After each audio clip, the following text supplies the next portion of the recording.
Adeilson, já pode Anderson, dar início, ok? tá. Nós vamos iniciar, pois nós estamos com 8 participantes na sala de reunião e 11 participantes na plataforma YouTube. Então, nós vamos dar início. Bem, novamente, a todos os participantes, sejam bem-vindos a mais este evento formativo da Federação Paranjudô. Tá? A Federação Paranjudô iniciou no dia 28 do 5 de 2020 uma estratégia de formação permanente para que a gente pudesse contribuir com a formação e a informação qualificada, né? Para que fosse possível contribuir com mecanismos de enfrentamento aos desafios que se instalaram por conta do isolamento social e os desafios que ainda estão por vir por conta do período do pós-pandemia. Então, no dia 28, nós realizamos uma mesa redonda com a participação de professores da UNAMA, tá? E da Face Wider, né? Tivemos aí duas palestrantes, a Kelly Cuesta da UNAMA, da Face Wider, Kelly Cuesta, e a Sara de Souza, que neste evento falaram sobre empreendedorismo social através do esporte. No evento de hoje, nós teremos também a mesa redonda, duas expositoras, né? Nós teremos aí a contribuição da Johnny Reis, psicóloga, mestre em educação, colaboradora da Federação Paranjudô, em todos os eventos que a Federação promove, nós convidamos a Dione, ela se faz presente, ela é associada ao quadro da Associação Paranjudô e Karatê, a PJK, uma das associações mais antigas do estado do Pará, ainda em atividade. Tá? Então, a dinâmica da mesa redonda de hoje, nós teremos 2 blocos de exposição, né, sobre a temática, que é suporte psicológico a esportista no pós-pandemia. Nós teremos aí a exposição da Dione, tá? 30 minutos. Logo em seguida da exposição da Dione, nós abriremos para um bloco de perguntas e respostas, porque a Dione tem restrição de horário aí, ela pode ficar conosco somente até às 16 horas, então ela vai fazer a exposição dela e logo em seguida nós vamos abrir para um bloco de perguntas e respostas, né? E após esse bloco de perguntas e respostas, nós teremos também a colaboração da professora Carla Teixeira, da UNAMA, que vai fazer a exposição desta mesma temática, né, sobre o prisma lá do curso de psicologia da UNAMA Campus BR. Então, nós agradecemos desde já a colaboração da Dione e também a colaboração da UNAMA, né? Nós temos aí uma forte colaboração institucional da Universidade da Amazônia, que tem apoiado todos os eventos formativos que a Federação Paranjudô tem desenvolvido. Então, a todos, o nosso muito obrigado pela participação, boa tarde, e desejamos a todos um rico debate. Anderson, você pode, então, aí já se articular com a Dione, dando o suporte necessário para que ela possa fazer a exposição dela.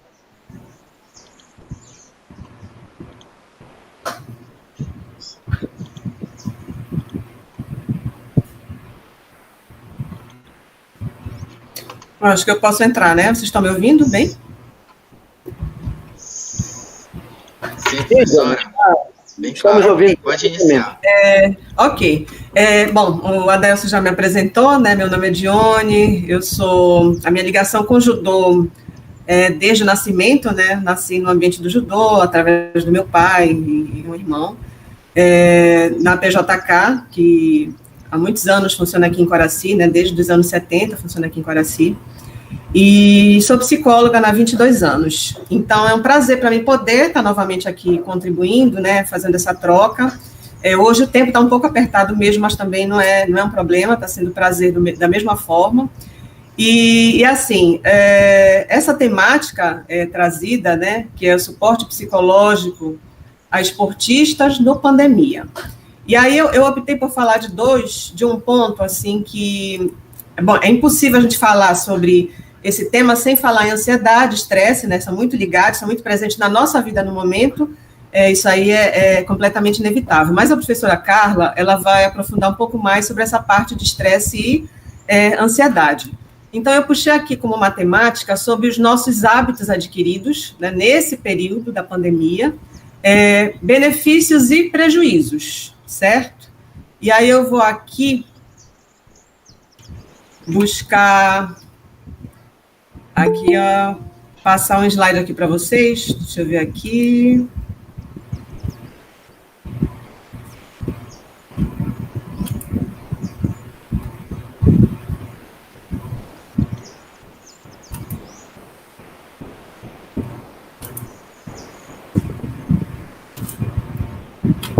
Eu queria só se confirmar se, Anderson, se já dá para ver meu slide. Não, Jane, não é possível ver a apresentação ainda. Ok. Só lembre do que foi acertado antes, entendeu? Tela inteira, aperta, clica e depois... Certo, ok. Vou voltar lá aqui, apresentação, tela inteira. E aí compartilhar, né? Isso. Isso, professor.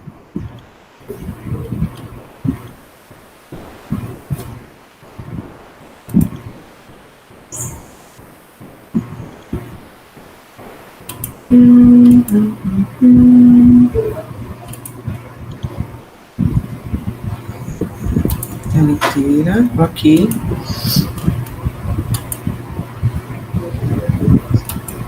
Agora,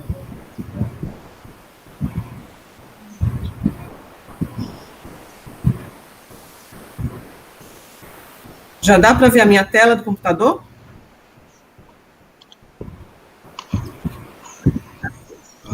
Só um momento. Não é possível ainda, Johnny. Não, tá. Ok. Então vamos fazer o seguinte. Saiu. Anderson, a Johnny saiu da reunião. Não, mas ela volta. É só ela clicar no mesmo link. Tá, ok, voltou já.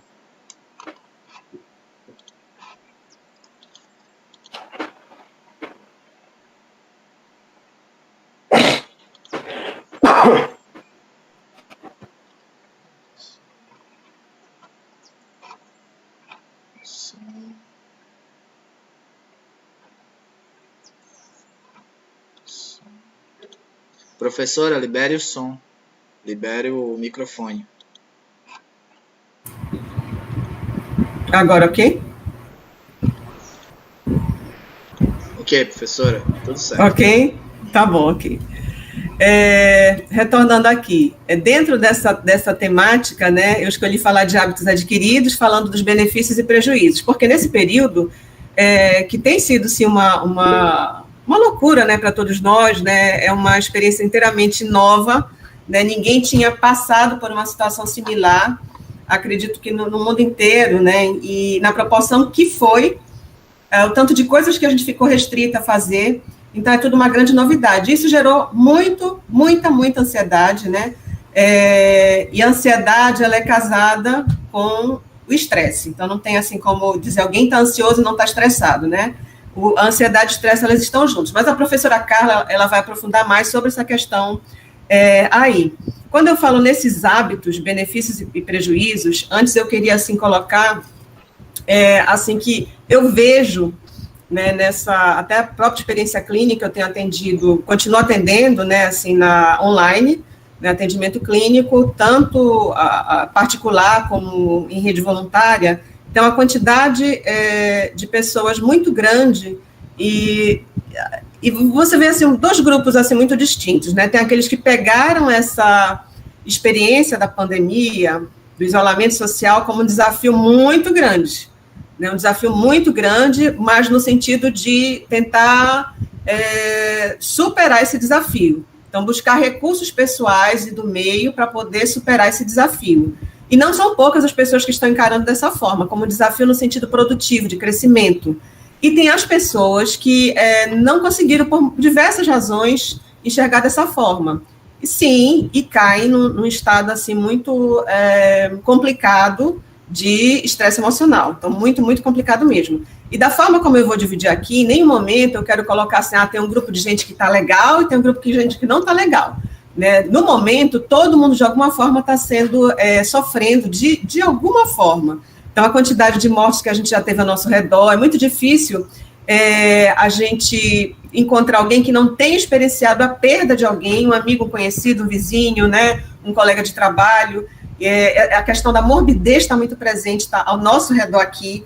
Então, são questões que são pesadas emocionalmente. Tudo isso é um impacto emocional muito grande nas nossas vidas, de modo geral, independente da condição que a gente esteja. Logicamente, por trás de tudo isso, existem as questões aí socioeconômicas, que a gente também não pode deixar de colocar. Uma coisa é você estar numa situação, né, eu costumo dizer, de barriga cheia, né, assim, se alimentando bem, tendo tudo em casa, podendo ir no supermercado, e outra coisa é você estar numa condição econômica muito, muito complicada, difícil, onde você não está de barriga cheia, e aí a tua visão de mundo, claro, que complica muito mais. Então, em nenhum momento, essa divisão que eu coloquei para vocês, que eu estou colocando, no sentido assim, já tem um grupo que está muito bacana, legal, a gente para cima, e o outro não, de forma nenhuma. Só que existem, hoje em dia, um termo muito utilizado, é a resiliência, e quem viu, eu estava com o elástico na mão, porque eu utilizo muito como um exemplo, né, da resiliência. A gente ouve muito falar hoje em dia de resiliência. O que é a resiliência, né? É um termo vindo da física que coloca, assim, em linhas gerais, que um organismo, né, um corpo, uma matéria, ao sofrer forte pressão, eu sempre utilizo o exemplo de um elástico, né? Isso aqui é um elástico comum. Ao sofrer forte pressão, né, ele muda de forma, mas depois que essa pressão ela sai, ele tem habilidade, né, como a própria característica dessa matéria, desse organismo, de voltar aproximadamente ao seu estado anterior. Então, isso é resiliência, é um conceito da física que a psicologia utiliza. Eu sempre utilizo o exemplo de um elástico, que é o mais, acho que, didático para a gente entender. Então, um corpo físico, só que a gente fala da questão emocional. Então, tem pessoas que, por diversas razões, né, fatores históricos, da sua história de vida, todas as experiências que vai construindo ao longo da vida, tendem a ser mais resilientes e outros não.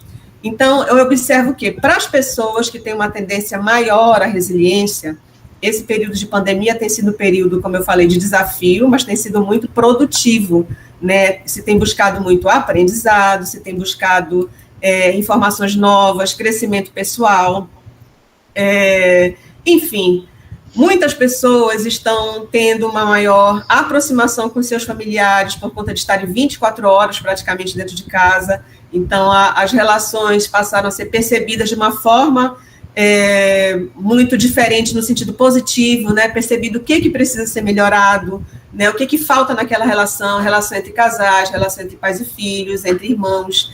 Então, tem muita coisa ao redor disso interessante e produtiva acontecendo. A pandemia, por si, ela é horrenda, sem dúvida nenhuma, mas há pessoas que estão conseguindo extrair entrar num processo de crescimento desde o início até agora, e a perspectiva é demais, e não são poucas. Sendo que, o que a gente pode tirar daí, né? quando eu coloco assim que o resiliente, né, tem toda essa garra para buscar a superação de desafios, em nenhum momento eu estou querendo dizer que ele não tem ou não vai ter problema. Né? E aí, no momento, eu estou falando do resiliente. Daqui a pouco eu vou falar das pessoas um pouco menos resilientes, que é o estresse pós-traumático. Né? Então, mesmo o resiliente, né, a pessoa que tem toda essa característica que eu falei, muitos de nós, talvez aqui tenhamos, ele não está imune a passar por situações emocionais complicadas mais na frente, porque existe uma coisa chamada estresse pós-traumático, que eu também não vou entrar em detalhes, né, para não pegar aí a fala da professora Carla. Mas no estresse pós-traumático, muitas vezes assim, a pessoa dá conta daquele recado, aquela situação difícil, de uma carga emocional impactante naquele momento, né, e passa, nossa, que pessoa forte. Passa um tempo, né, passa às vezes meses, às vezes até anos, gente, às vezes passa anos para alguém desenvolver um estresse a partir de uma situação acontecida há anos atrás, às vezes 1 ano, 2 anos, 3, e nem se imagina do porquê aquela condição emocional mais delicada num determinado momento em que a vida tá ok, tá tranquila. É como se assim, agora tá tudo tranquilo, e aquele organismo, quando eu falo aquele organismo, eu quero falar toda a parte física, toda a parte emocional, né, o pensamento daquele indivíduo, consegue ver assim, opa, agora eu posso mostrar o meu estresse para mim mesmo até. Então, o estresse pós-traumático, ele é algo que a gente precisa estar de olho na gente. Então, não existe, assim como eu sempre, em todas as palestras que eu tenho dado nesse período aí, eu faço questão de reforçar, não existe pessoa imune a ter um quadro de ansiedade, a ter um quadro de estresse, ou qualquer outra coisa mais. Não existe isso. Infelizmente, não existe. Eu não falo isso para assustar. Eu falo isso para todo mundo passar a se observar. Nós ainda estamos na pandemia, né? Mas é claro que a perspectiva da gente é de passar isso tudo numa hora, né, e as coisas voltarem aí no seu fluxo um pouco diferente do que era, ou bastante diferente, porque as coisas não têm como serem mais como eram antes, né, muita coisa mudou na forma de contato humano, né, reuniões hoje em dia são virtuais. Quando tudo passar, não seria mais prudente continuar nesse esquema de reuniões virtuais? Atendimentos online, né, por exemplo, eu nunca pensei em me dedicar a atendimentos online tão agora.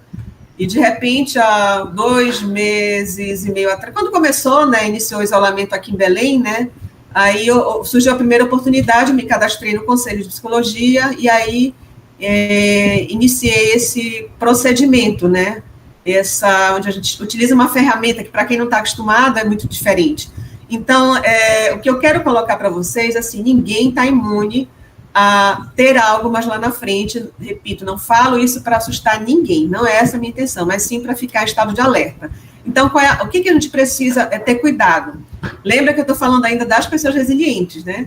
Então, a gente precisa ter cuidado, assim, daqui a algum tempo, quando começar as nossas atividades, perceber como está o nosso corpo, como está o nosso pensamento, como estão nossas emoções, como é que está o nosso comportamento com as pessoas, com as atividades que fazia anteriormente, como está todo esse processo, porque o retorno às atividades, ele vai ser gradual, está sendo gradual, a gente não sabe como vai ser, em relação a muitos pontos, muita coisa ainda é muito duvidosa, né, a gente saiu de um lockdown, aí está tendo uma abertura gradual, a gente vai ter que ver como tudo isso vai acontecer realmente, se vai haver necessidade de um retorno para o lockdown ou não. Claro que o desejo é que tudo seja o mais ameno possível, mas a gente sabe que é uma situação muito difícil, a gente não pode fugir dessa realidade.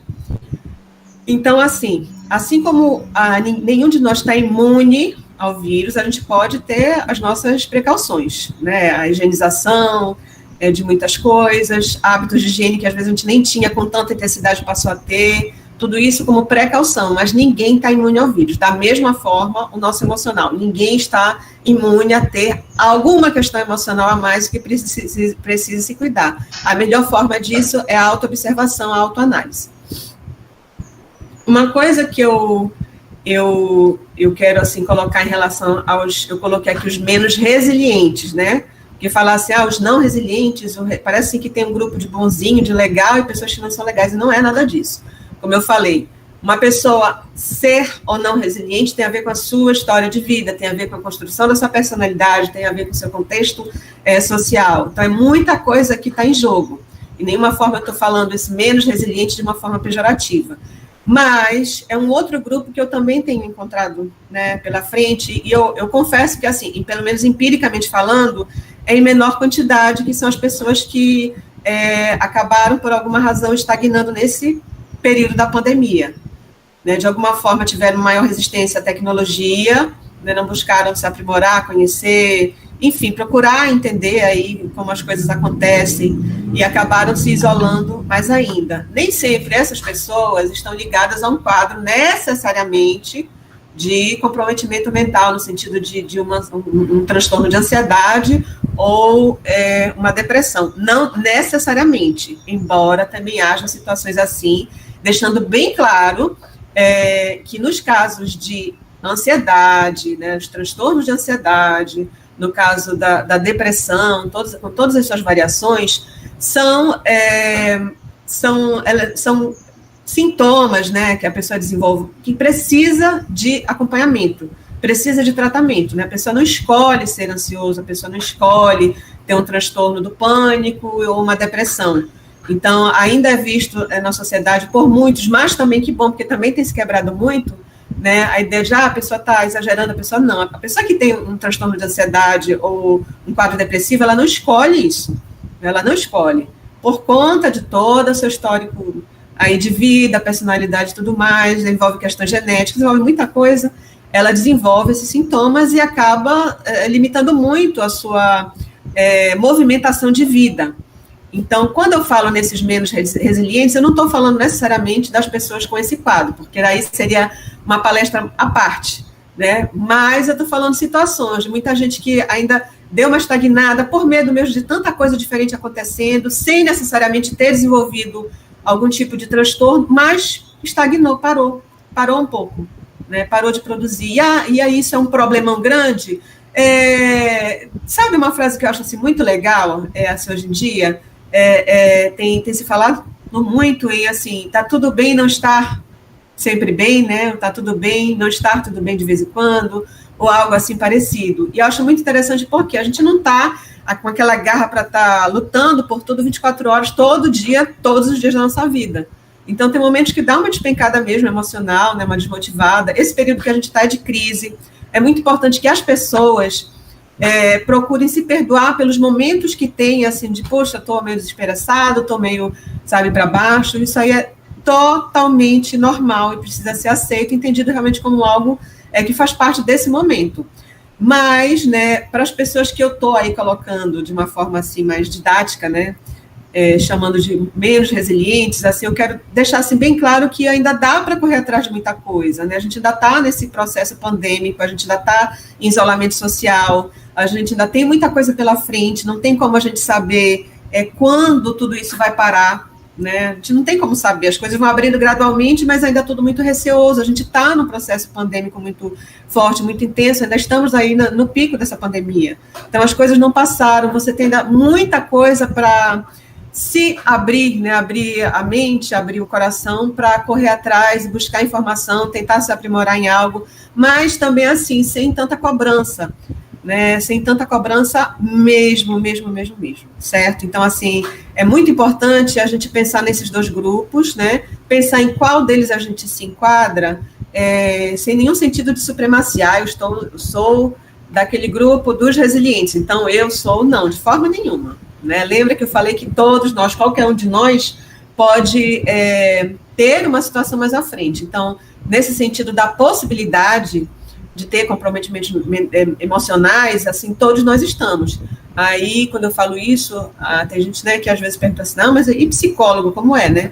Então, a gente, psicólogo, tem que se cuidar mais ainda, né? A professora Carla, acho que já está aí. Então, a gente que é psicólogo, lida com o emocional das pessoas, a gente tem que se cuidar 10, 20... né, 100 vezes mais ainda. Então, é muito importante essa auto-observação, essa auto-análise. Então, ainda dá tempo de correr atrás, de buscar muita informação, de buscar muita coisa no teu ritmo, sabe? Se você não é uma pessoa muito... tem pessoas que têm ritmo diferente, gente que é muito acelerada, né? aprende tudo muito rápido, é muito proativo, e tem pessoas que são mais lentas, e nem menos importantes e merecedoras de um sucesso aí pela frente. Isso aí não tem nada a ver uma coisa com a outra. Então, a gente precisa entender, independente desse grupo aí que a gente está, o período que a gente está ainda é período de pandemia, ainda é isolamento social, e a gente tem muita coisa pela frente aí para aprender e se desenvolver, né? E se trabalhar muito, assim, a questão que eu vejo, a questão de, assim, conhecer mais da gente, né? Como é que a gente realmente se porta diante de uma situação tão difícil como essa, né? Porque é muito fácil a gente falar muita coisa bacana, bonita e tal, mas a gente está vivendo uma situação, como eu falei, ela é única, é uma situação única, nunca teve igual, né, dentro, pelo menos na nossa geração atual, no nosso momento atual, né, as pessoas que estão nesse momento, nessa terra, né, possivelmente nunca passaram por nada igual, de tanto tamanho e intensidade. Eu sempre costumo falar que a gente tem uma coisa muito favorável, né, a gente está no século XXI e tem uma coisa favorável pra caramba, para a gente, que são as redes sociais, né, que eu não dava importância há pouco tempo atrás, né, bastou vir a pandemia, eu passei a ver, entender como uma forma realmente de contato com o mundo, onde a gente pode expor, interagir. Então, a gente tem isso ao nosso favor. Existem hormônios na gente que são muito intensos no processo de contato social.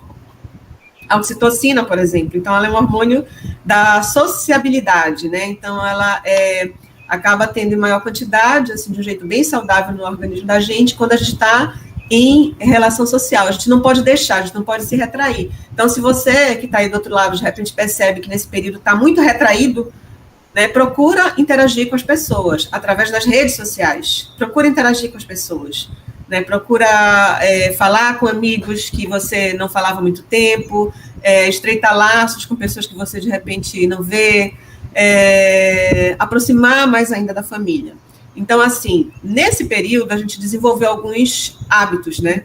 Alguns a gente vai permanecer, ou deve se esforçar para permanecer, e outros a gente vai ter que trabalhar para eliminar com o tempo. Então, alguns dos que a gente vai, com certeza, né? As pessoas que buscaram, por exemplo, uma alimentação saudável, né? Exercícios físicos, um ponto assim que eu acho muito importante. Vou colocar aqui os que eu coloquei e depois eu vou retomando, tá? Então, alimentação saudável. Muita gente desenvolveu nesse período de pandemia a questão da alimentação saudável, assim como o oposto. O oposto eu vou já comentar.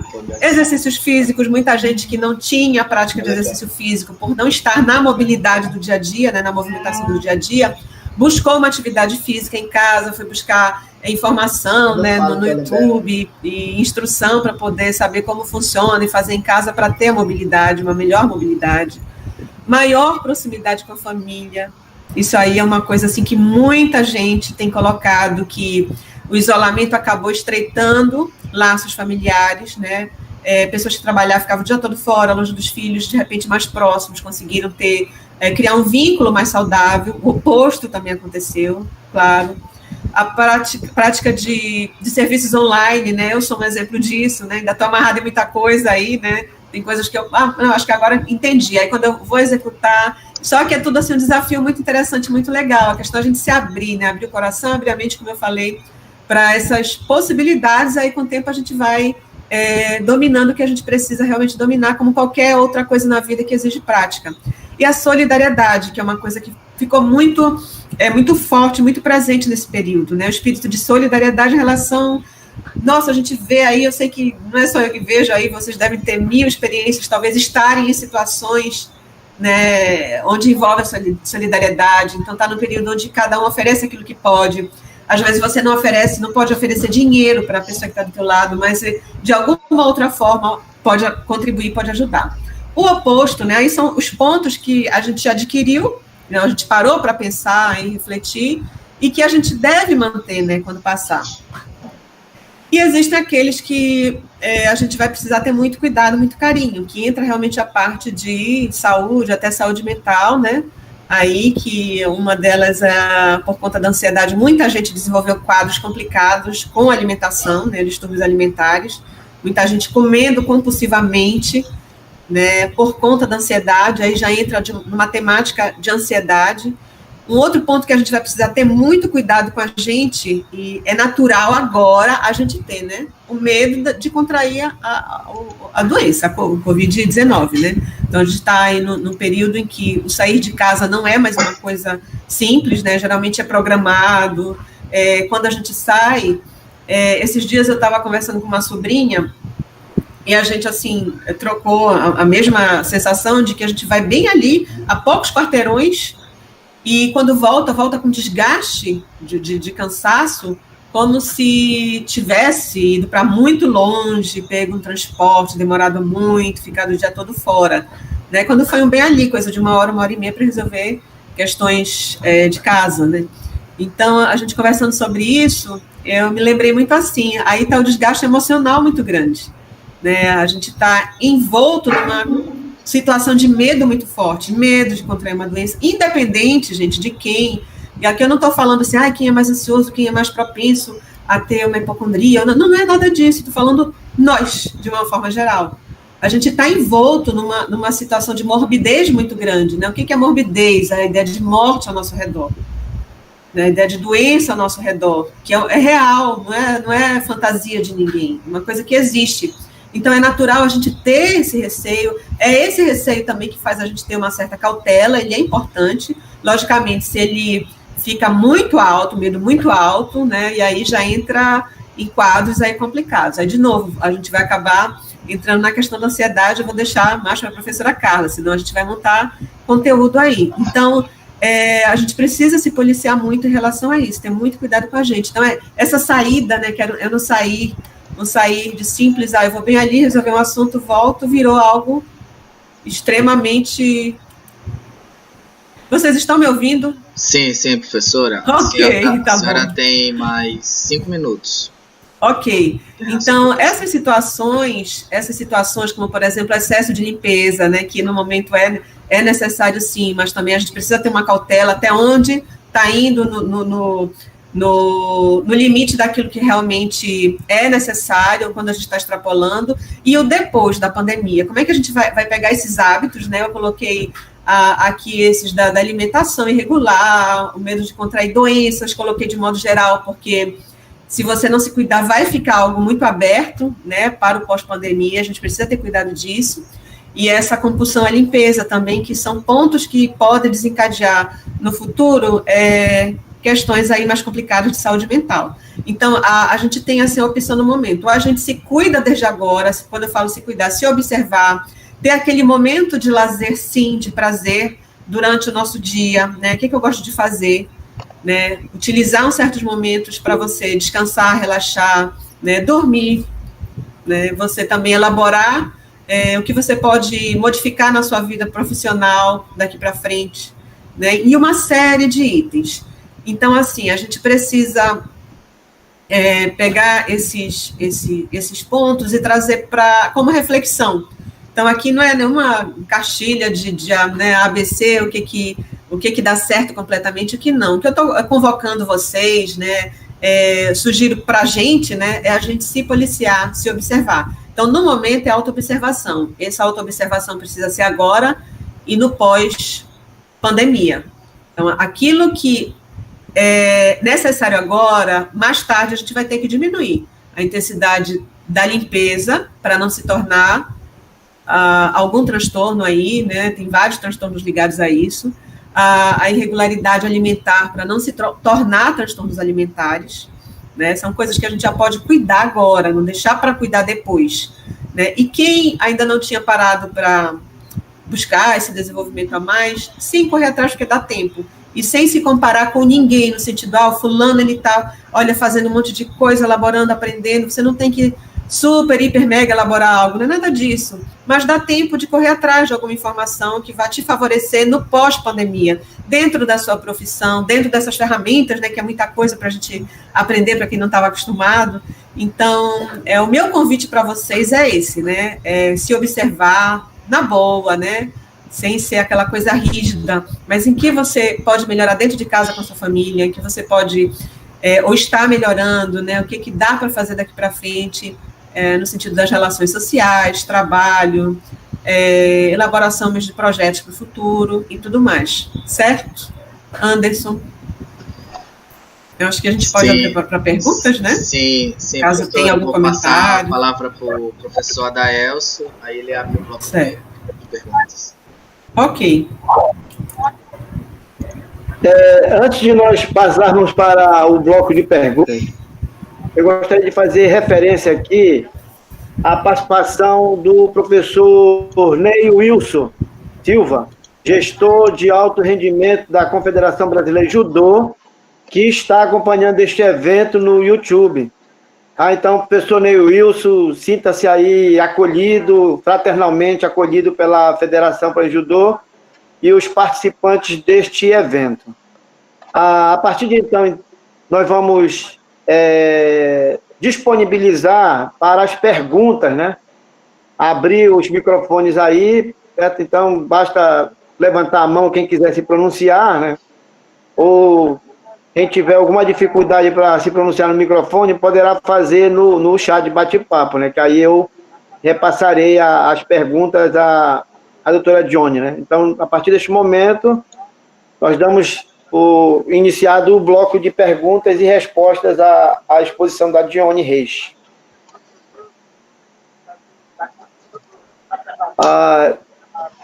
Anderson, libere o microfone do professor Nelson Morimoto, ele está na vez na pergunta.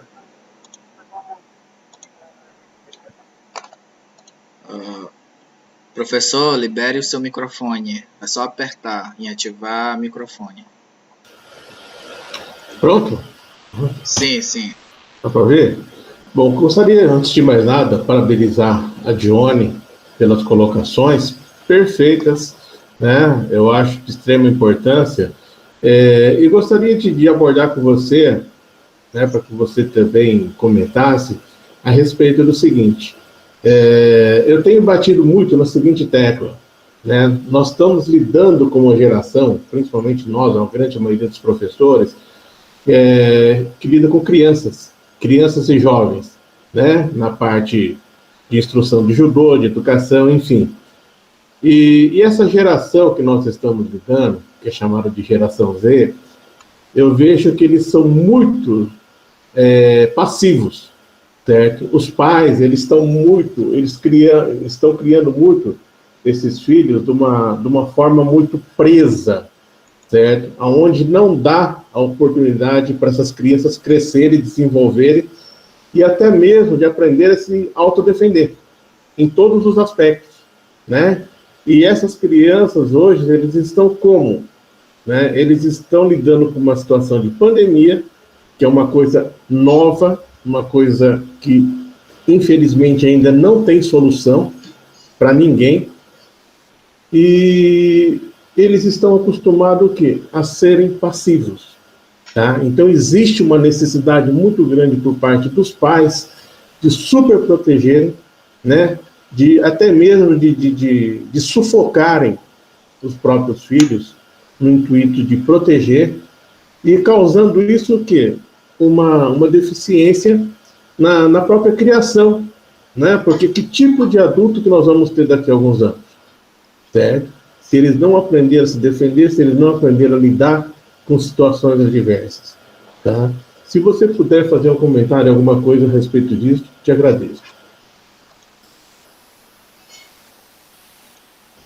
Acho que o microfone dela está fechado. Né? Acho que agora abriu, né? Sim. Ok. A gente precisa lembrar... na verdade, isso aí envolve vários pontos, né? Claro. Mas, assim, uma das coisas que eu sempre comento é que o mundo precisa de guerreiros e guerreiras, né? Não mais princesas e príncipes, né? Essa ideia, assim, ela é muito complicada, muito arriscada. E, para falar a verdade, assim, uma boa parte dos casos que a gente pega, assim, com transtornos, principalmente quando entra no período da adolescência, aí todos nós já passamos de alguma forma por isso, né? Uns de um jeito melhor, outros não tanto, mas é um período complicado. Mas, assim, eu sempre peço, né, quando eu converso com os pais, que essa ideia de criar, né, e favorecer a construção de pensamentos e emoções de guerreiros e guerreiras. Então, a princesinha, né, o príncipezinho, hoje em dia, o mundo ele é louco, né? O mundo é uma loucura, precisa de pessoas que tenham força, garra para lutar, para ir atrás. Então, uma das coisas que eu tento colocar para os pais é a gente assim, tentar entrar no processo de conscientização da necessidade de criar pessoas para a vida. Não? E não que estejam, como você falou, passivos, isso aí é muito comum. Por outro lado, a gente vive num período assim, de muita violência, então a gente precisa também ter, até certo ponto, né, compreensão com as situações, por exemplo, que antigamente, eu lembro que era muito comum antigamente crianças numa idade muito, muito nova, né, irem sozinhas para a escola.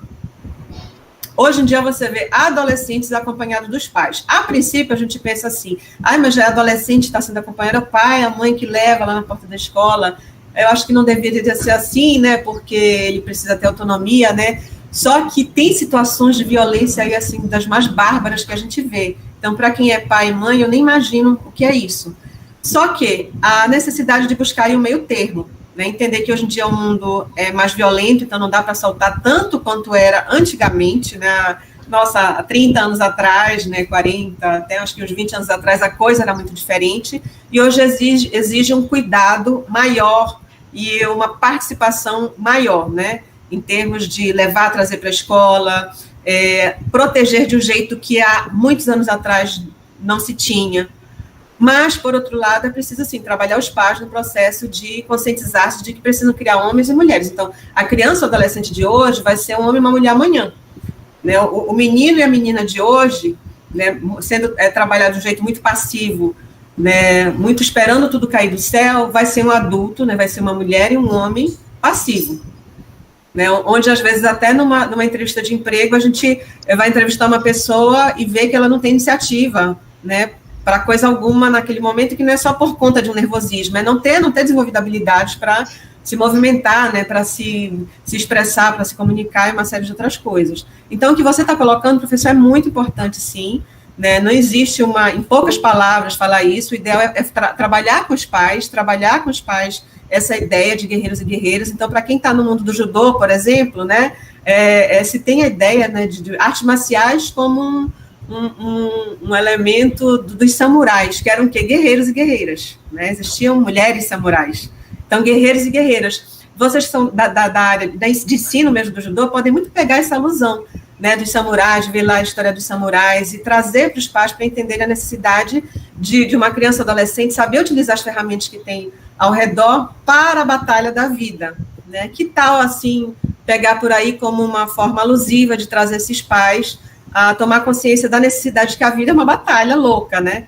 Então, trabalhar o príncipezinho, a princesinha não vai rolar, não vai dar. O que vai acontecer é torná-los mais frágeis para a vida, que já é difícil para caramba. Não sei se eu respondi, mas, assim, são ideias que vêm aí.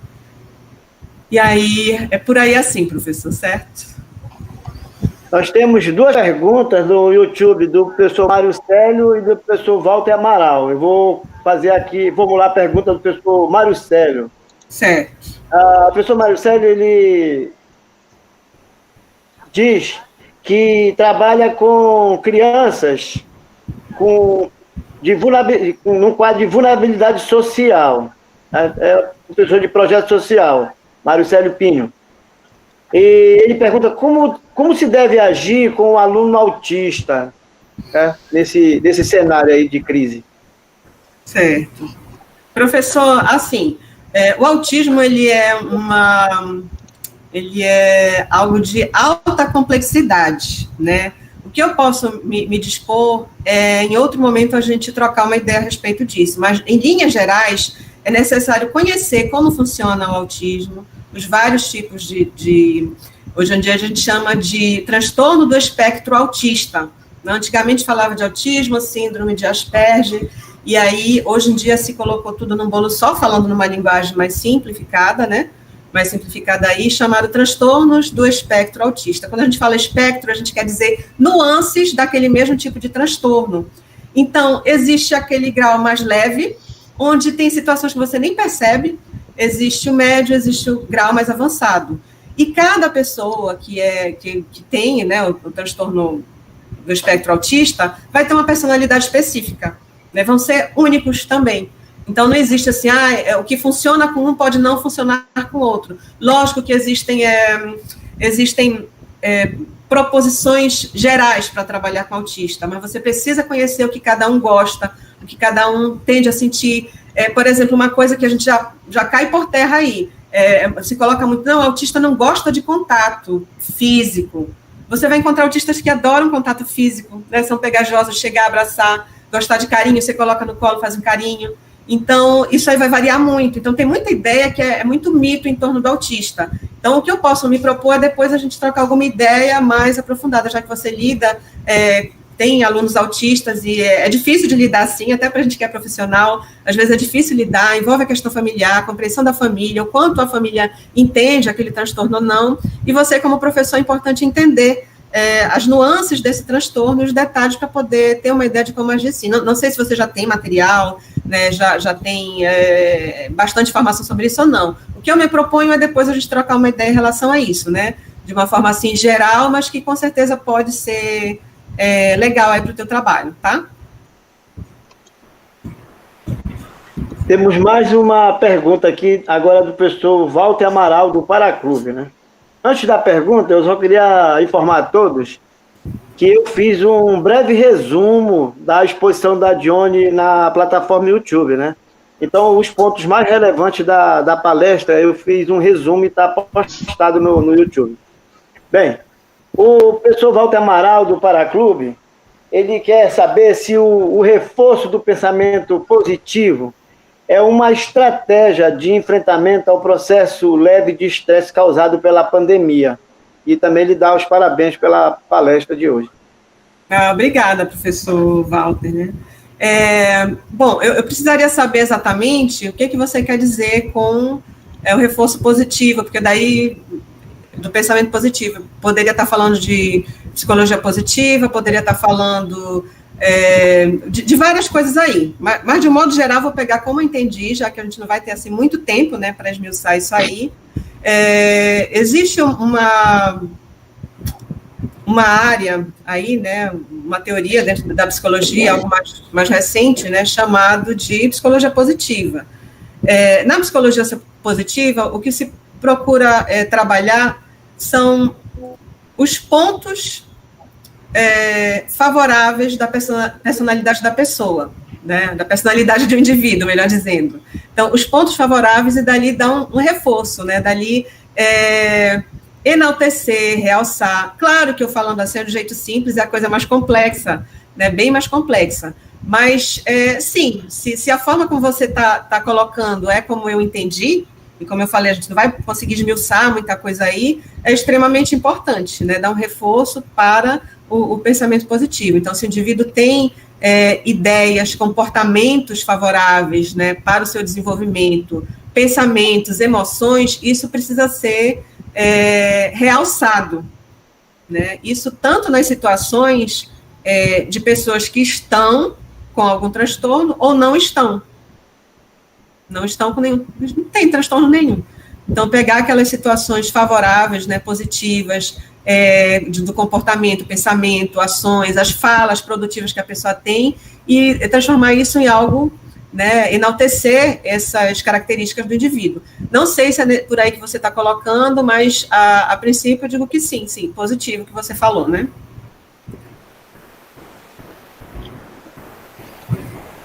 Bem, nós não temos mais perguntas. Deixa eu ver no YouTube aqui se nós temos perguntas ainda.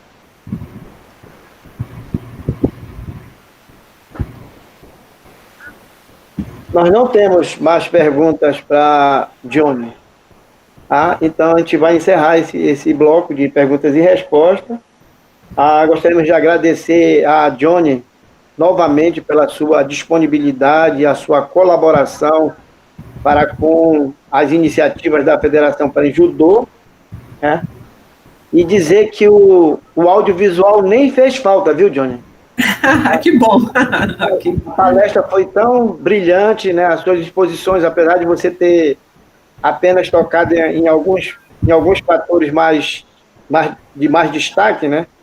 Mas eu gostaria de dizer que o audiovisual nem fez falta, né? Que foi um bate-papo assim tão interessante, né? e penso que deve ter agradado a todos, né? Agradecer também ao professor Nelson Morimoto aí pela pergunta formulada, viu, professor? Obrigado novamente aí pela sua participação, tá? Agora nós passamos à exposição da Carla. Carla, eu sou o professor Adaelso Santos, sou vice-presidente da Federação Pan-Judô e coordeno a Comissão de Ensino, Pesquisa e Extensão da Federação Pan-Judô. Nós estamos aí desenvolvendo este trabalho de formação continuada. A ideia é que a gente realize, certo, a cada quinta-feira, às quinta-feiras nesse horário, né, com o apoio das instituições de ensino superior e de colaboradores, né, da UNAMA, da FACE-UAS, que a gente possa contribuir com formação e com informação de qualidade para que os nossos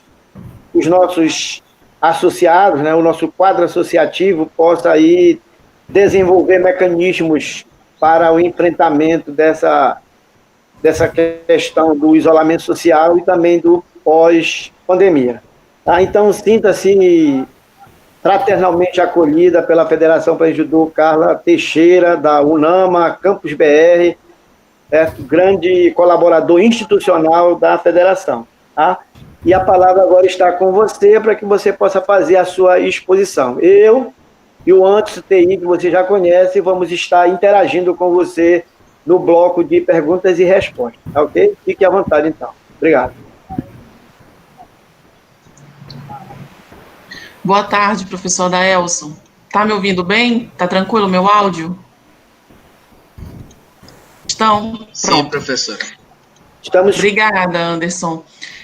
Me chamo Carla Guerra Teixeira, sou psicóloga, sou docente na UNAMA Nanindeu, curso de psicologia, de serviço social, e eu sou especializada em saúde mental, né? Então, desde já agradeço ao professor Adaelson pela oportunidade, pelo convite, né, de poder aqui expor o que a gente, em um devido momento da vida, acaba estudando, acaba tendo um conhecimento um pouquinho mais aprofundado, tá bom?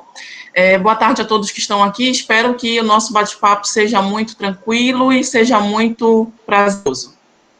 Bom, primeiro, eu resolvi falar, né, com vocês sobre a ansiedade, né? Então, quando eu vi lá o tema suporte psicológico a esportistas pós-pandemia, então eu pensei, por que não falar desse suporte psicológico mais específico, né, para a ansiedade, para o estresse, que eu acredito que muito mais é o que está ocorrendo, que está aparecendo aí dentro da sociedade, né, levando em consideração que a gente tem vivido dentro de uma pandemia, dentro do isolamento social, de uma quarentena e etc.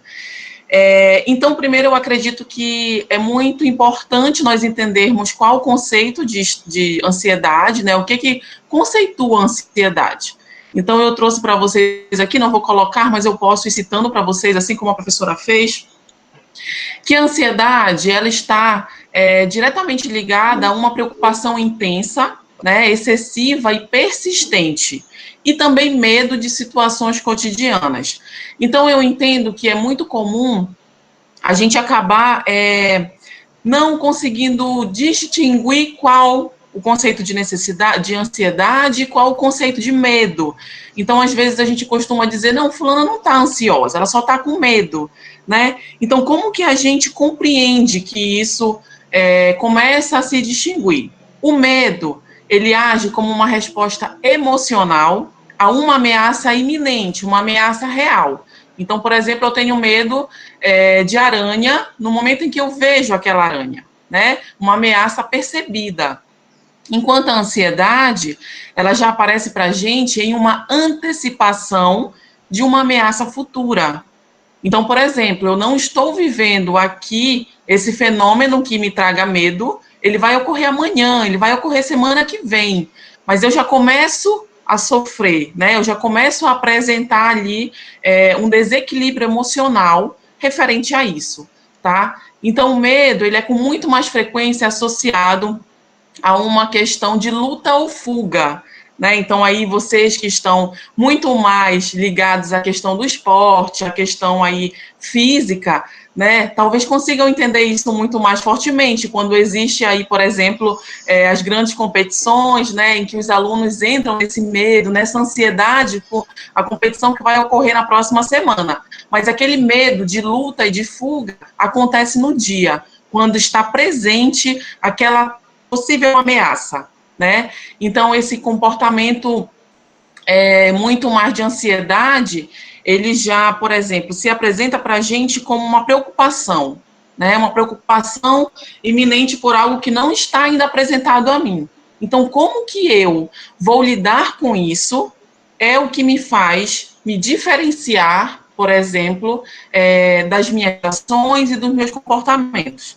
Então, como a professora Dione citou, tudo dentro da psicologia é muito subjetivo, né? Então, não existe uma receita de bolo para eu dizer, por exemplo, hoje eu vou atuar de determinada maneira com o meu grupo ali de alunos, né, de judô, porque eles estão ansiosos, né? E para todos eles, vamos supor que sejam 30, para todos aqueles 30 alunos, a minha atividade surtirá o mesmo efeito. Isso vai depender muito de como que esse aluno, qual a sua personalidade, como que ele se encaixa nos grupos sociais, como que ele se vê dentro da sociedade. Então, na psicologia, nós sempre estamos tentando atuar com essa subjetividade, entendendo que o sujeito ele é único, né? Que os fenômenos da vida ocorrentes, como por exemplo a pandemia, né, está para todos nós. O que não está para a pandemia são nossas ações, são nossos pensamentos e sentimentos, porque isso pode ocorrer aí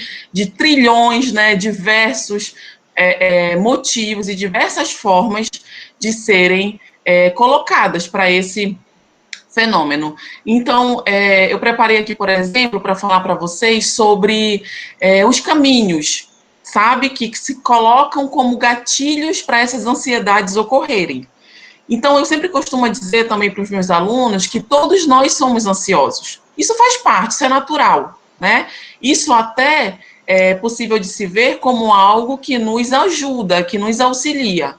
Porque se, por exemplo, eu vou entrar em uma competição de judô na próxima semana e eu não dou a mínima para isso, que sentido isso faz para mim, né? Então, no momento em que eu me vejo ansiosa, em que eu me vejo ali angustiada, meu Deus, como é que vai ser essa competição? Será que eu vou ganhar? Como é meu adversário, né? Eu vou estudar sobre o meu adversário.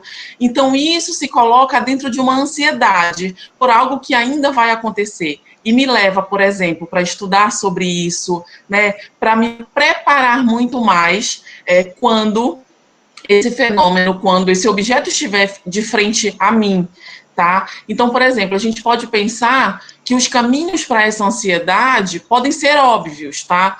Por exemplo, colocando a questão do judô de lado, existem pessoas que já fazem um consumo excessivo de cafeína, álcool, cigarro e outros tipos de coisas que levam, que acabam aí ocorrendo como um gatilho mesmo de disparo, né? Disparo para que eu entre aí num transtorno ansioso. E aí eu começo a ter taquicardia, eu começo a não conseguir dormir direito, eu começo a ter uma aceleração muito grande nos meus pensamentos e eu não consigo mais me concentrar a nada, né? Então, por exemplo, hoje eu tenho 5 demandas da minha vida para fazer, 5 demandas do meu trabalho. Eu não consigo fazer nenhuma, porque isso se acelera tão fortemente, em que eu tenho 10 demandas, que eu não consigo me conter, eu não consigo me concentrar a nenhuma delas, tá? Mas, às vezes, essa questão de entrar em um gatilho ansioso não é tão óbvio. Isso pode ser também muito mais subjetivo, sabe? Pode ser muito mais escondido. Por exemplo, como a gente começar a entrar aí na questão do medo, né, de um medo intenso por alguma coisa que está presente a nós, e começa essa aceleração, a gente começa a se comportar de maneira diferente, os meus pais, os meus amigos, os meus alunos, né, começam a perceber que eu estou diferente, e isso começa a trazer aí motivos, né, consequências também para que eu comece a me comportar como uma bola de neve. Isso começa ali no decorrer e isso começa a se aumentar, começa ao passar do tempo, ao passar das semanas, em que eu vejo que as pessoas estão me vendo diferentemente, eu começo a me ver diferentemente também. Então, é possível, Dione, quando você toca no assunto da questão econômica, né? Então, todos nós aí estamos infiltrados em uma questão econômica, querendo ou não, né? Então, quando entramos em uma pandemia, a primeira coisa que nós começamos a sentir fortemente foi a questão econômica, né? Então, o comércio se fechou, por exemplo, se eu trabalho, tenho meu salário ainda resistindo a tudo isso, mas, por exemplo, os meus pais não, o meu esposo não, né? E isso acaba também nos atendo de alguma forma, acaba também trazendo problemas para a gente, né? Dificuldade da gente conseguir se manter da mesma maneira em que a gente se mantinha antes. Então, e aí sim a gente começa a pensar, por exemplo, no ter os pensamentos catastróficos, né, que a gente chama na psicologia, que é aquele pensamento em que a gente maximiza muito as coisas ruins. Então, por exemplo, pessoas me procuraram, Carla, você poderia conversar com meu pai? Ele está assistindo muito jornal, ele está muito infiltrado na questão do coronavírus, mas olha só, ele está assistindo muito jornal, mas a atenção dele, a preocupação dele está muito maior com os óbitos, né? Principalmente aí as pessoas mais velhas, né? E que entraram aí no grupo de risco. Então, a gente precisa selecionar os nossos pensamentos. A gente precisa tentar, pelo menos, claro que isso não é fácil, né, mas com a ajuda da terapia, com a ajuda da autoanálise, a gente consegue fazer isso com mais clareza e talvez com mais facilidade, selecionar o que a gente precisa saber. Eu preciso saber o meu limite. Qual é o meu limite? Né, se eu passo, por exemplo, se eu já sofro por conta dessa pandemia, por conta de saber quantas pessoas estão morrendo, meu vizinho está muito mal no hospital, o vizinho da rua de trás acabou morrendo por conta disso, e eu já estou sofrendo, e ainda assim eu procuro, né, notícias sobre mortes, notícias sobre os altos índices de infectados. Então, eu preciso, primeiramente, entender qual é o meu limite, né? O que eu estou fazendo para me ajudar? Então, isso se dá muito mais fortemente quando a gente começa a se conhecer, quando a gente começa a se autoconhecer, tá? Então, eventualmente, esses problemas aí, acredito que não sejam de curto prazo, infelizmente. Eu digo para as pessoas que me procuram para conversar sobre isso, de que, infelizmente e felizmente, nós nunca mais seremos os mesmos, né? A partir aí, quando eu digo de esse apoio psicológico pós-pandemia. Então, podemos pensar nesse minuto que a pandemia acabou, né? Que tudo começa a se voltar à normalidade, mas que normalidade é essa? Né? O que é normal para mim? Então, eu acredito que nós nunca mais seremos os mesmos, nós vamos aprender muita coisa, nós vamos ver muita coisa, nós já estamos vendo, já estamos aprendendo muita coisa, e o importante é como que você vai lidar com isso? Né? Quando a gente perceber que, por exemplo, acabou o vírus, né? Graças a Deus está todo mundo aqui vivo, e nós precisaremos voltar às nossas atividades, à nossa rotina. Como é que eu volto? Será que eu volto como alguém que ficou só em casa, ali, vendo vídeos no YouTube, só assistindo filme na Netflix? Ou será que eu volto como alguém que pensou muito mais nos meus limites, muito mais nos meus anseios, nas minhas angústias? Será que eu volto como alguém que tentou, em determinado momento, auxiliar alguém, ajudar a minha família, os meus pais, os meus irmãos? Será que, no momento em que eu me coloco em isolamento social, eu consigo pensar no quanto que eu não conhecia os meus pais, no quanto que eu nunca fiquei tanto tempo dentro de casa com a minha família, né? Então, eu costumo brincar assim, vocês já conheceram os familiares de vocês, né? Eu falo para os meus alunos, vocês já conheceram quem é que mora com vocês? Porque, gente, nós não nos preparamos para isso, mas nós estamos sendo obrigados a viver isso.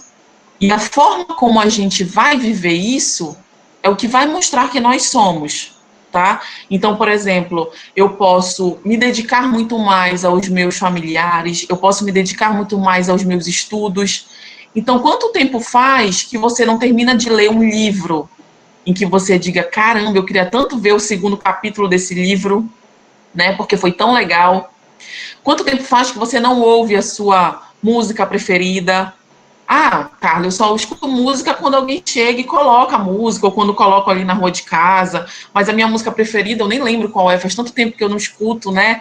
A correria do dia a dia, a correria da vida é tão grande que essas coisas que me fazem bem, que me fazem entender, pelo menos ali durante 2 ou 3 minutos que dura uma música, que é o momento em que eu paro para pensar e para refletir, porque as letras das músicas nos dão essa capacidade, eu deixo isso para segundo plano. O primeiro plano é eu conseguir compor as demandas do dia a dia, né? Então, as demandas externas, as demandas que me são colocadas, e as demandas internas, as minhas demandas, né?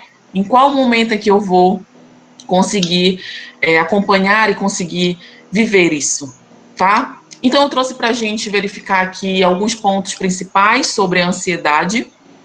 O primeiro é enxergar perigo em tudo, tá? Então, isso eu trago para vocês como também uma forma de tentar visualizar as pessoas que estão próximas a vocês, os seus filhos, né, os seus netos, os seus sobrinhos, amigos ali que procuram a gente, né, para conversar um pouco, que nos dão, né, essa gratidão de tentar auxiliá-los, de tentar aconselhá-los de alguma maneira. Então, olhem só como as pessoas nos veem, como as pessoas talvez nos enxergam, né? Será que a gente se enxerga dessa maneira?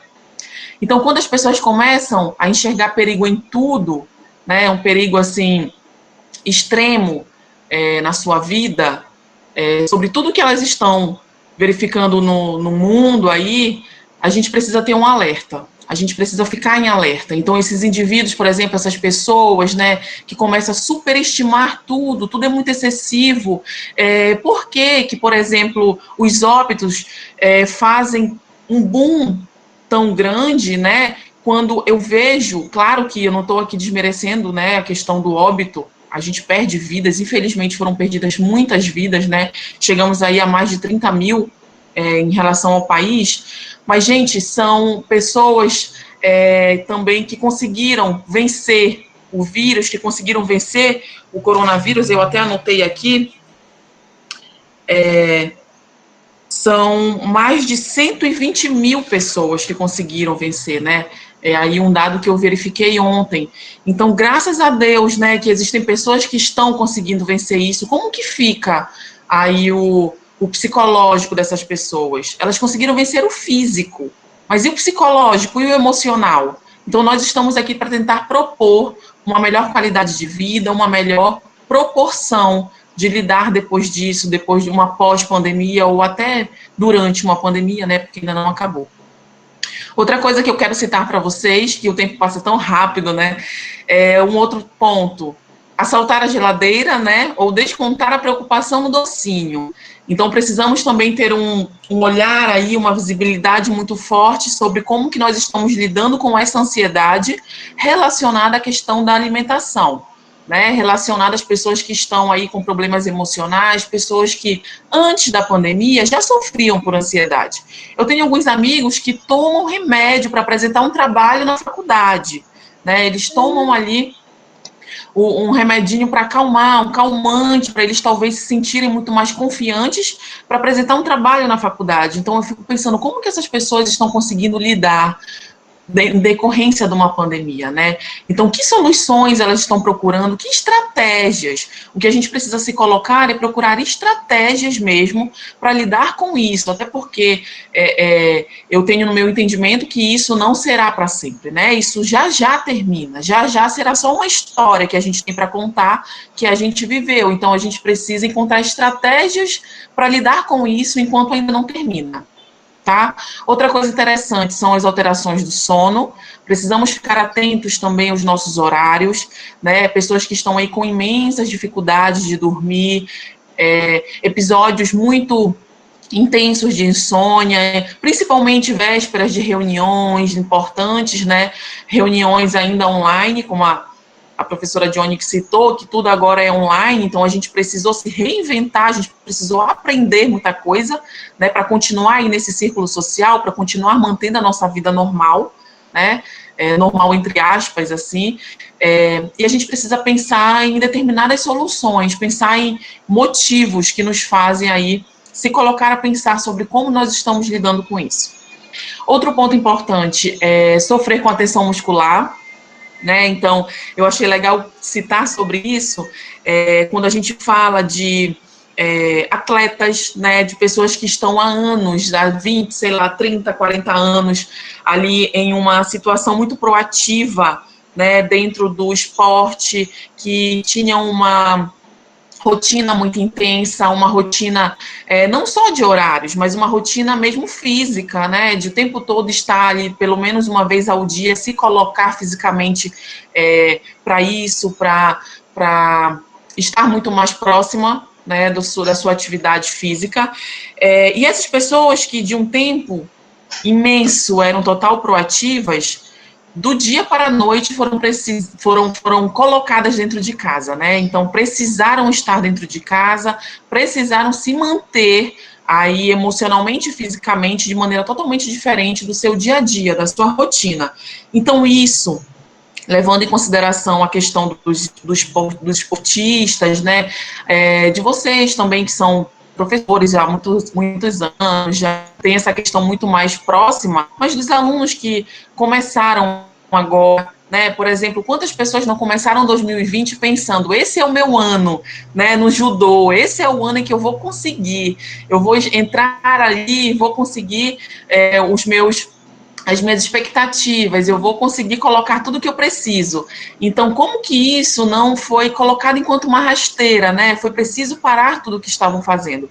Então, isso traz muito anseio, muito medo, muito estresse, né? E nós precisamos pensar um pouquinho mais sobre essa preocupação, sobre esse desânimo, que talvez seja constante, né? Que talvez seja aí atribuído fisicamente por uma tensão muscular. Então, como é que está, por exemplo, as suas dores nas costas, nos ombros, na nuca, né, no pescoço ali? Como é que você tem acordado de manhã? Será que é porque você realmente só dormiu mal, dormiu de mau jeito?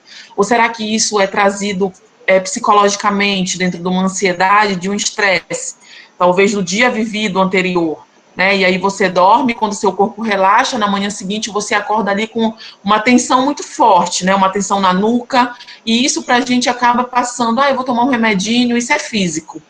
Então a gente precisa sempre ter um olhar, puxando a brasa para minha sardinha, né, um pouquinho, a questão psicológica, a questão emocional, de que adianta a gente se cuidar somente fisicamente, né? Então, a própria Organização Mundial da Saúde diz que saúde não é só o físico, saúde é emocional, é psicológico, é lazer, é uma questão de como eu me vejo na sociedade, né? Então, tudo isso me traz de forma saudável, tudo isso me coloca de maneira saudavelmente dentro da minha vida, dentro das minhas ações, tá?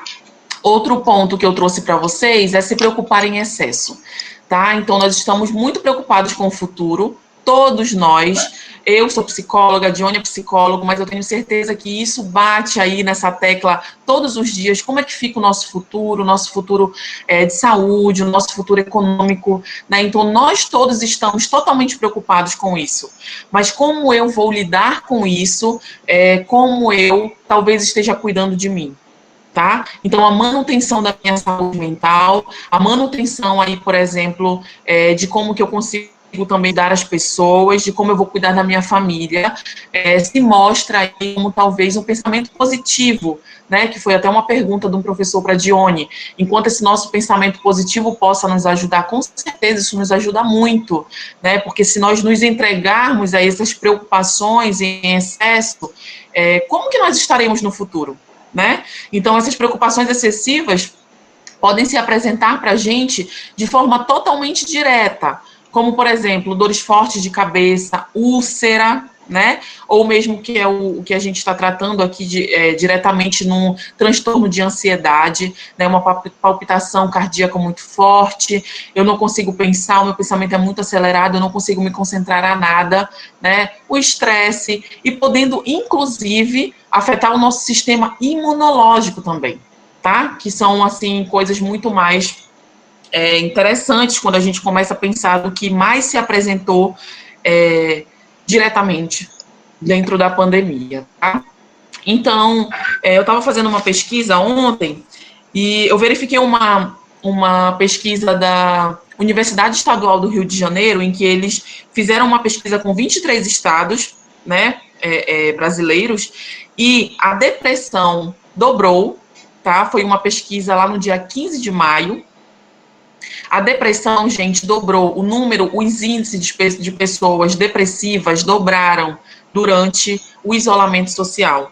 O de ansiedade e de estresse aumentaram 80%, tá? Então, quanto que isso nos traz diretamente dentro de como que essas pessoas estão lidando com isso e como que essas pessoas estarão pós-pandemia, tá?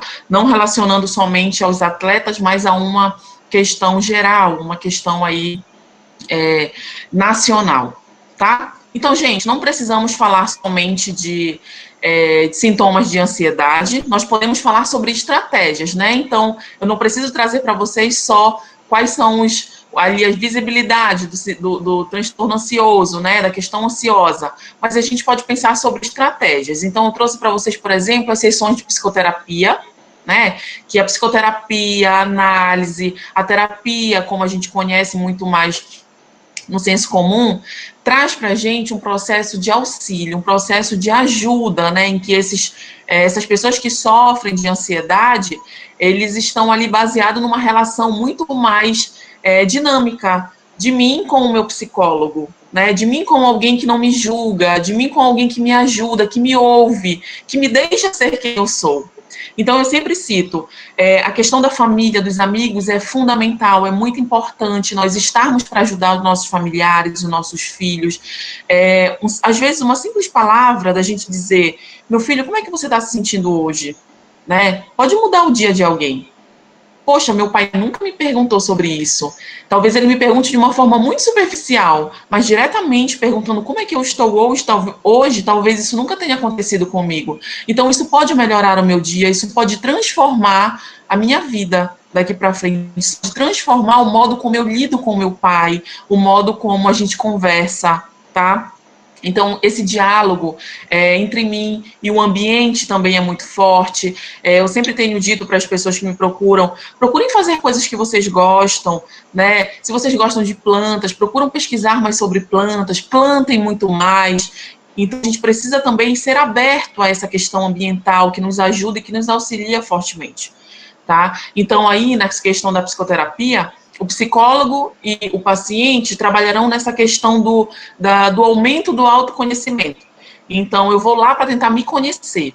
Psicólogo não é coisa de doido, tá? Só deixando claro aqui mais uma vez, que o psicólogo, ele trata nos ajudando, tá? Nos dando muito mais estratégias para que nós sejamos resilientes, como a professora Dione citou, e que vamos nos autoconhecer, saber quais são as minhas qualidades, os meus defeitos. É muito fácil falar do outro, né? É muito fácil dizer, o meu vizinho tem um defeito tal, o meu irmão tal, a qualidade dele é essa e etc. Mas quando a gente pensa sobre a gente, então é comum a gente dizer assim, é muito difícil falar da gente, né? Então quando, por exemplo, na terapia, alguém chega falando, meu filho fez isso, meu pai fez aquilo, e etc. E a gente para tudo e diz assim, e você fez o quê? Né? Como é que você está se sentindo? Qual é o seu pensamento sobre isso? Aí a pessoa fica assim, ainda não parei para pensar sobre isso. Fulano está muito ruim, fulano tem agido de determinada maneira. E você se sente como vendo fulano agir dessa maneira? Aí a pessoa, né, chora. Eu sofro muito, eu não consigo, é uma angústia muito grande ver a pessoa que eu gosto sofrendo, o meu pai, o meu filho nessa situação.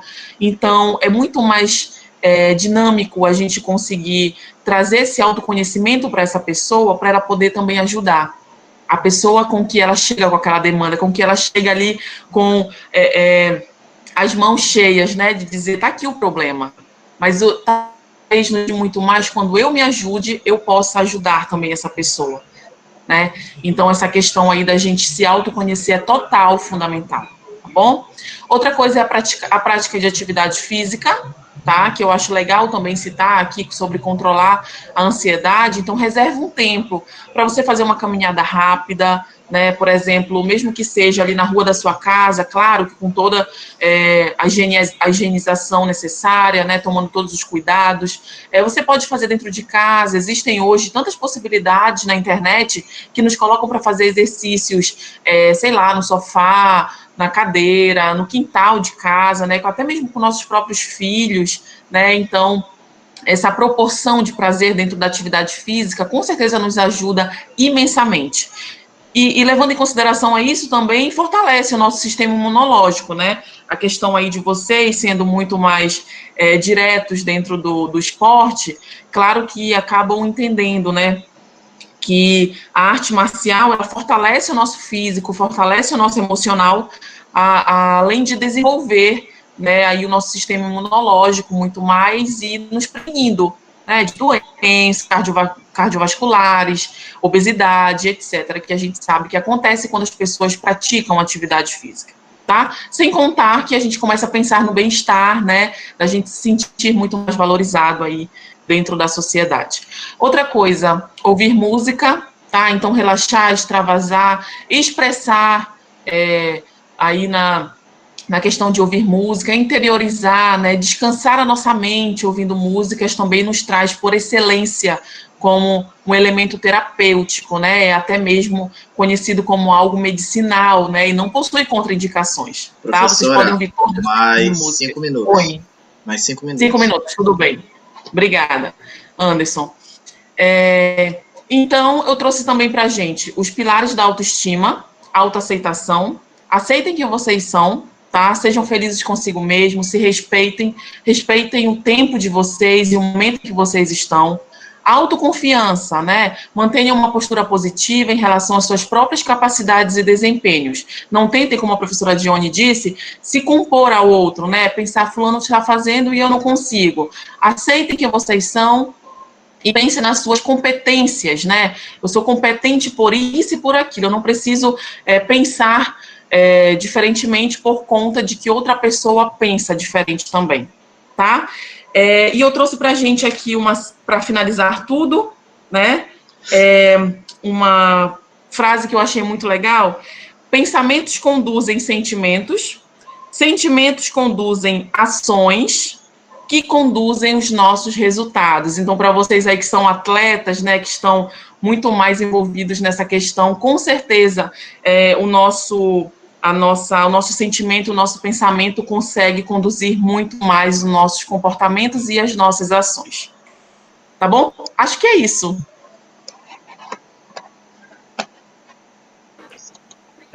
Obrigado, professora Carla. Nós temos aqui pergunta no YouTube, né? Então, eu vou formular a pergunta aqui do professor Herivelto Pastana.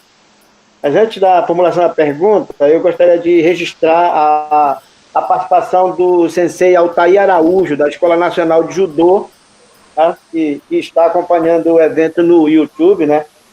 E ele pede, professora Carla, a indicação de leituras ou mesmo vídeos relacionados às suas orientações. Tá? Então, o professor Altair Araújo, da Escola Nacional de Judô, ele faz essa solicitação.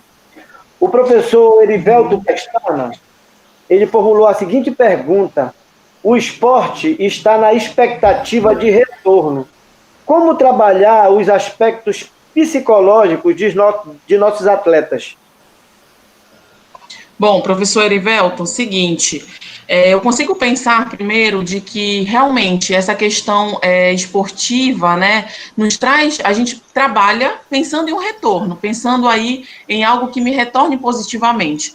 E nesse momento em que eu precisei parar tudo, né, eu posso me colocar, por exemplo, a pensar, me colocar a fazer outras coisas que me tragam um retorno positivo. Por exemplo, eu não vou dizer para você, professor Ivelton, que nós possamos voltar para ter esse retorno diretamente ao esporte, tá? Mas nós somos pessoas de diversas competências. Então, talvez nesse momento que nós estamos parados aí, a gente pode se reinventar, a gente pode conhecer outras formas, né, de ter qualidade de vida e de ter qualidade no que eu espero.